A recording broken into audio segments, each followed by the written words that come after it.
Eski taşıyıcılardan sen aldın. Bir şefim bir de benim. Hadi bakalım.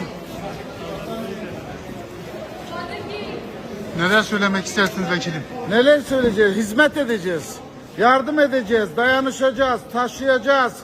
Bu yükün altından kalkacağız. Ne acılar gördük biz, katliamlar gördük, yıkımlar gördük. Bunun da üstesinden geleceğiz, başaracağız. Bütün Türkiye'yi, Kürt halkını, bütün halkları dayanışmaya çağırıyoruz. Acıyı paylaştıkça azalır, yükü paylaştıkça azalır.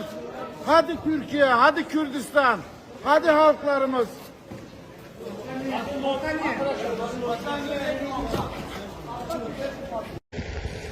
Bugün depremin 5.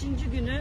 Şu anda Doğanşehir'deyiz ve arkamdan da gördüğünüz gibi bütün Doğanşehir'in aslında tamamı bu halde ve kış koşullarındayız.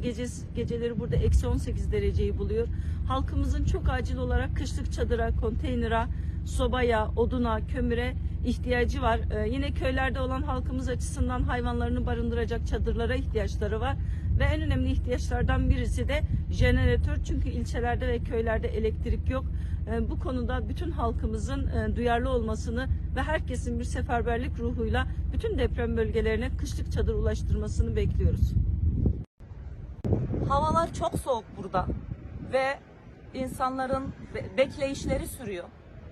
Çok acil bir çadır kent kurulmalı.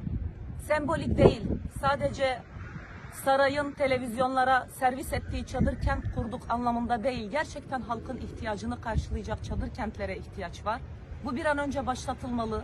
Yarın öbür gün yeterince çadırımız yok demesin bu iktidar. Uluslararası her kesimden destek talep edilsin, çadır talep edilsin.